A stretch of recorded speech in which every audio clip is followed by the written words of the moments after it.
talking about collaboration.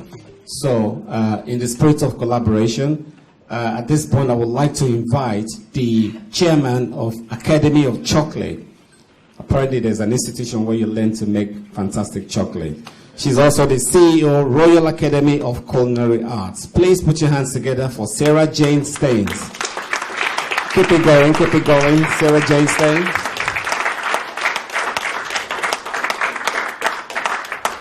Welcome. Thank you. I'm limping away with a stick because I have twisted my ankle. I tell you, it's a guarantee to get a seat on the underground, which is some consolation. So, well, part of the introduction has already been expressed to you, which is I'm Chief Executive of the Royal Academy of Culinary Arts and a Doctor School Trust. The Royal Academy of Culinary Arts is a membership organisation of most of the leading head chefs and restaurant managers in the country committed to education and training. So we do that through apprenticeships, awards, and a charity called A Doctor School that teaches children about food in a holistic sense. And if I get my way, they'll be taught about chocolate in a holistic sense, which I do from time to time. But of course, I'm here tonight with my chocolate hat on, which is the chairman of the Academy of Chocolate. I thought it quite interesting, well, I think it's interesting, to start with the bonkers introduction of mine to the world of chocolate. And it's an example of one of those unexpected events, which, anyway, it was a friend of mine had 2 tickets to a cookery demonstration. And the cookery demonstration, this was 1984. The cookery demonstration was at a cookery school in Richmond. So I said, yes, okay, lovely, thank you, let's do it. So we went, and the demonstrator was Michel Roux Sr., who I'm sure most of you know has a 3-star restaurant at the Waterside. Now, I had no idea who Michel Roux was then. Anyway, I can't remember the first 2 courses, but the last one was a chocolate truffe gâteau. Now, I thought chocolate was chocolate confectionery, and I wasn't looking forward to trying this at all. Anyway, we got to try it, and this wonderful chocolate truffe gâteau, it was one of those things where you think, oh, I've just died and gone to heaven. And I said to Michel, this is wonderful, what is it? And he said, well, this is chocolate. I went, yeah, I realised that, but it's not like chocolate I've ever tasted before. So he said, you have obviously never tasted chocolate before. So that was the challenge, and one thing led to several others. And I managed to persuade him to introduce me to his pastry chef, who conveniently had his pastry lab a bicycle ride away from where I lived. So several Saturdays I would cycle up to the pastry lab, and his pastry chef taught me everything I know about chocolate, which included truffles and filled chocolates. So that was my start, an accidental start in the chocolate world. But what really developed my knowledge was in 1993, an article was written about my chocolate truffles in the Telegraph, and I was contacted by a publisher who asked if I'd like to write a book, to which I said, well, I never thought about it, but yes, why not? So several years later, the book was published, but not before I'd done a lot of research and visited cocoa plantations and cocoa producers, and at that time I met the wonderful Robin Dand, who's actually here tonight when he was with the ICCO, and the legend Chantal Cody. And that was a really fantastic experience. But all these people were really fantastic and taught me a lot about the journey of chocolate from pod to palate. Now, I have to say that in those days, remember, there was no Google, so you couldn't Google anything. You actually had to talk to people, you had to make phone calls and write letters. It was all based on one-to-one meetings. I visited cocoa plantations, as I said, and cocoa producers and chocolate makers. And in 2004, I met the PR people who were looking after Pier Marcolini, who was opening his chocolate shop in Kensington. I was persuaded really reluctantly to start some sort of club, or we didn't call it the Academy then, or an organisation to try and promote chocolate. And I said, no, there are just not enough people who are obsessed or obsessive about chocolate as I am. Anyway, reluctantly I did, and I sat down again with Chantal, who was a great supporter, and Marie-Pierre Moine, who's here tonight, and one or two other people. And so here we are today. Now, we started our first awards in 2005. We had 20 entries. And today, 14 years later, this year, we had over 1,600 entries from all four corners of the globe.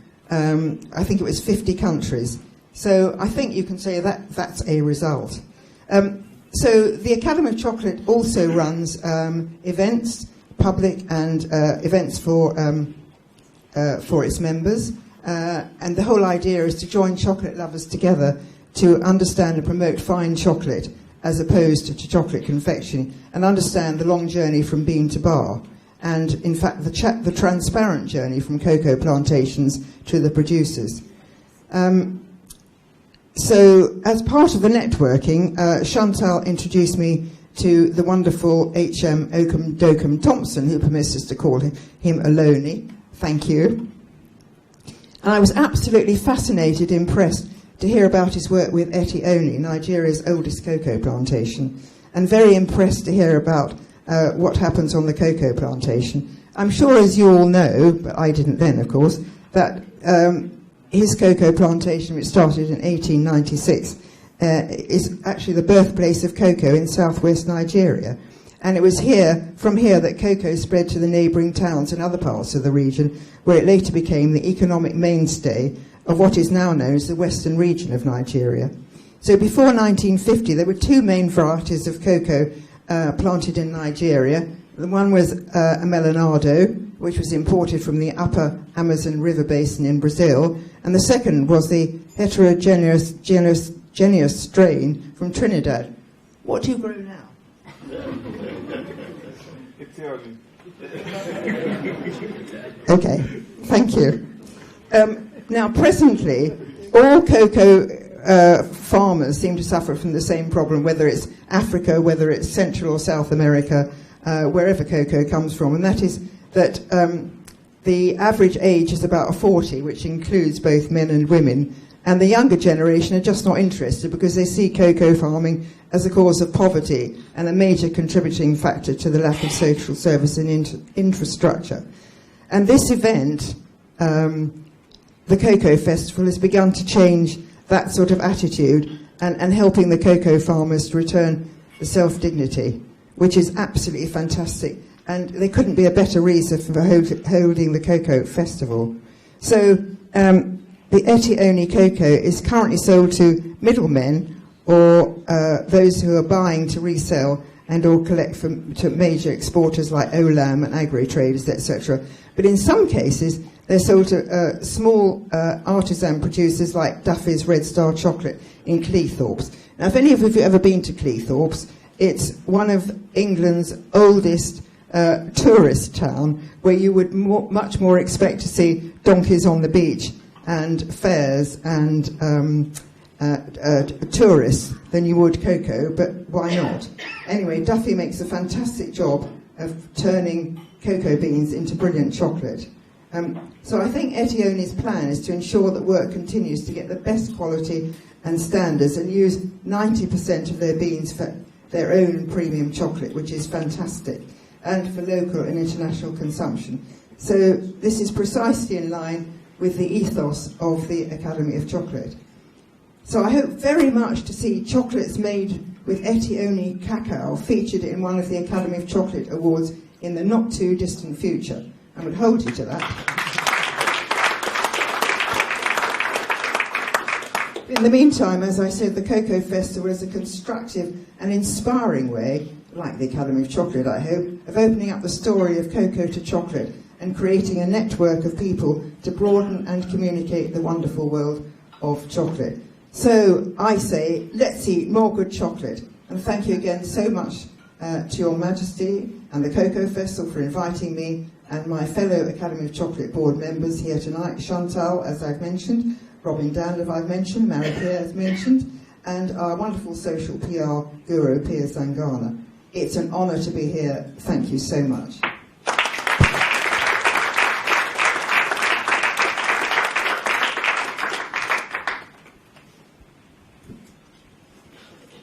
Ladies and gentlemen, one more time, Sarah Jayne Stein, OBE, CEO, Royal Academy of Culinary Arts. We also would like to thank the board for coming. Thank you for supporting us.